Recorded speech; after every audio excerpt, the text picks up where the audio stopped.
Ignoring a rather dodgy weather forecast, on Friday, which was the 10th of November, I paid another visit to the Mount Edgcumbe Camellia collection to see the autumn flowering camellias. Of the 1700 odd plants that they have up there, about 900 varieties, about 120 plants are regular autumn flowering varieties.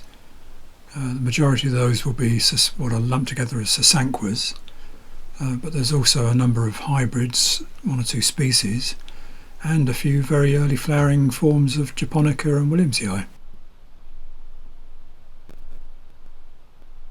This is a variety that's labelled Camellia sasanqua kenkyo, but we're not entirely certain of the naming. It might be setsugeka, it might be something completely different. Quite large white flowers with these characteristic twisted petals, sometimes fluted right to the base. A touch of pink in the bud, but otherwise pure white. The leaves oval, forward from the stem about 45 degrees. And this is Winter's Tuffy, which is a William Ackerman raised hybrid from his breeding program for hardy camellias to grow in the colder states in America. Quite small flowers, lots of them, over a longish period on a rather rangy and untidy bush.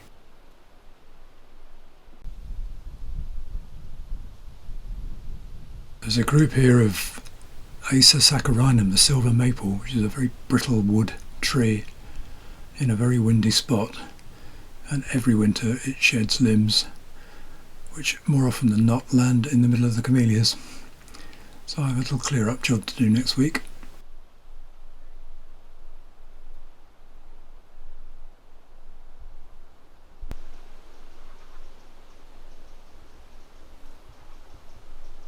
Camellia sasanqua Gay Sue is a New Zealand raised variety, registered in 1981, and is a very good variety.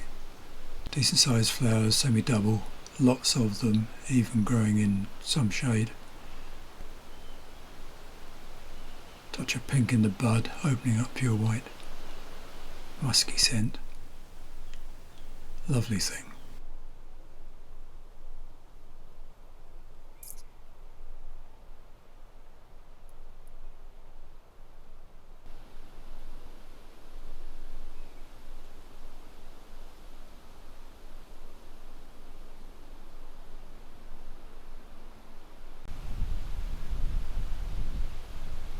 This is one of the williamsii varieties that regularly flowers long before the new year, a variety called November Pink, raised at Camellias, one of the first generation williamsiis.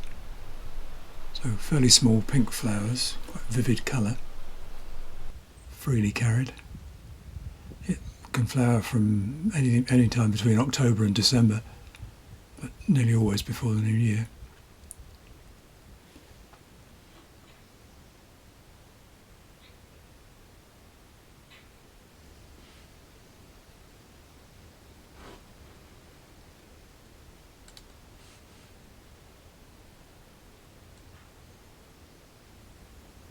It very often sets a certain amount of seed. The two camellias here are both labelled Peter Betterley. It came into the collection as part of a bequest from the Betterley family when Peter Betterley died. He was a keen collector of camellias living in Kent. And these were two tiny plants, both labelled Bakuan cross-scented sun. It was assumed that they were the same, and they were given a name to commemorate Peter himself. It turns out that they're in fact probably sister seedlings. The influence of Bakuan is very clear, scented sun rather less so, but they're both quite similar.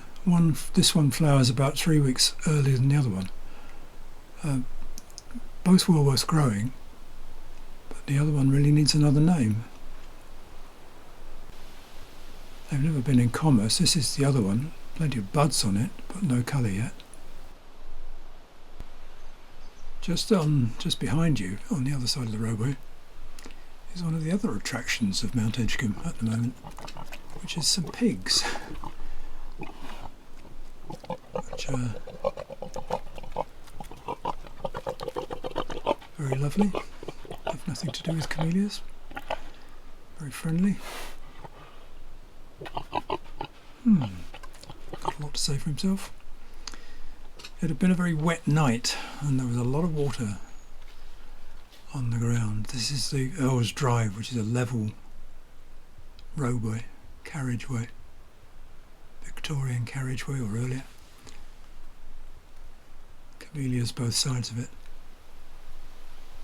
But the sun came out and I moved on down. This one is another series of camellias raised by Bob Cherry in Australia, primarily for hedging. This one is Paradise Hilda. It has quite small, vivid pink flowers on a quite large, fast-growing bush. And this one is Paradise Vanessa, another of his, with large white flowers. Growing in shade here, and really rather open. This is the what's known as the species section, which is where the biggest number of autumn flowering camellias are to be found. This isn't actually a Sasanqua. This one is Taro Ann, which is a japonica, Camellia japonica variety. Yoimachi was a hybrid raised between Sasanqua and Fraterna by Dr. Clifford Parks in America. And it has these pretty white flowers, scented, white with a pink blush, over a very long flowering season. Just behind that is a wide spreading bush of a variety called Shishigashira, which has these small, full, double, vivid pink flowers.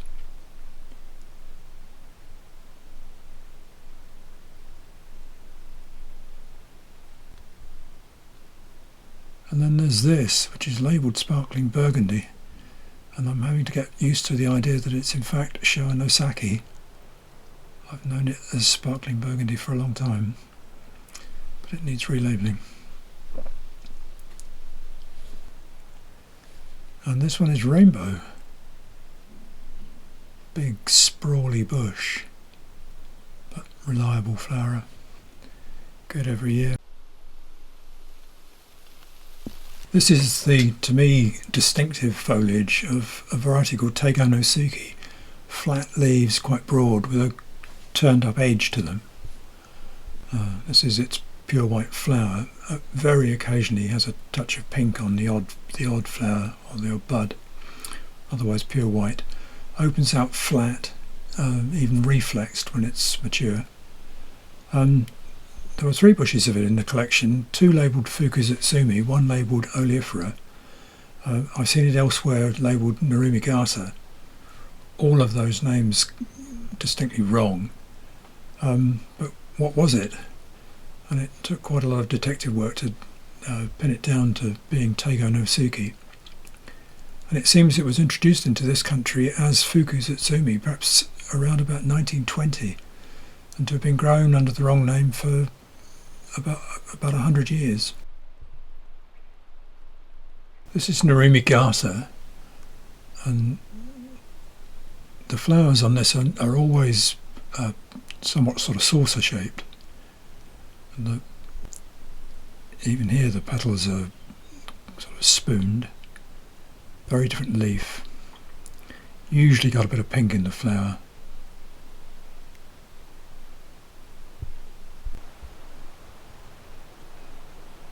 Blue sky and rain, and ginkgo in autumn colour. This is Navajo, imported to America by Nuccios and named Navajo. I have heard a Japanese name suggested for it. And this is Kanjiro. Again, some confusion around this, often confused with Hiryu. I think this is right, but I'm not 100% certain.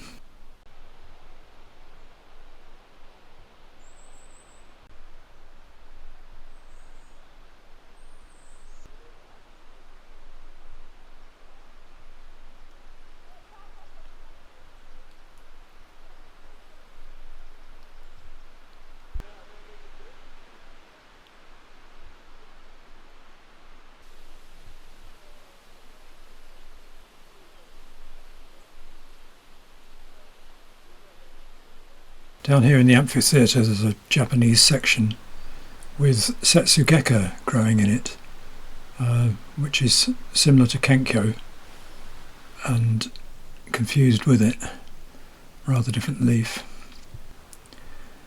And this is a Japonica variety called Daikagura, heavily virus variegated, and this one has a non-variegated version, this one, which is known as Beni Daikagura. But the plants of Beni Daikagura here, there are two of them, are starting to get a bit of virus variegation in them, so they're turning into Daikagura. This one is Shiro Wabazuki, little small flowers, very early flowering, beautiful scent to it. Just a flash of pink in that flower, I've not seen that before. So in the Japanese section there's one of these double white Sasankwa varieties, very delicate petals, very readily damaged by bad weather, and we've had a lot of that lately. Mine, or Mini no Yuki. And then a bit further down, and we're back on Americans here, is Showgirl, which is a Sasankwa reticulata cross.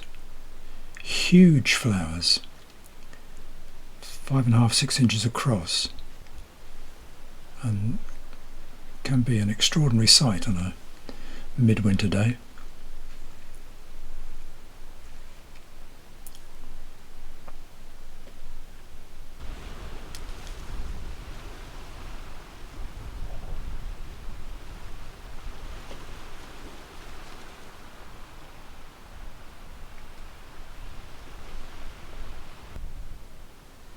This is the pond at the bottom end of the amphitheatre. And alongside that is a plant of Souvenir de Claude Brivet, which is flowering very nicely.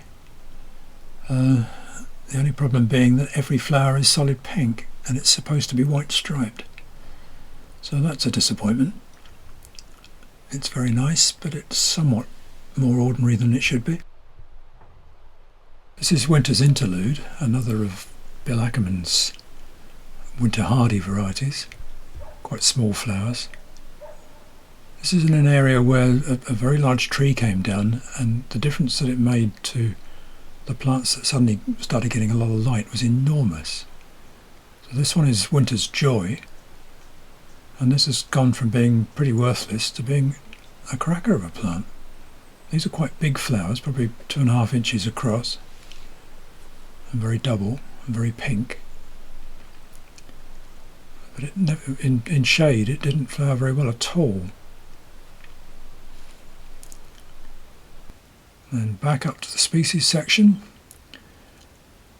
A species camellia, this is Camellia thaliensis, with these small bell-shaped flowers underneath very large leaves.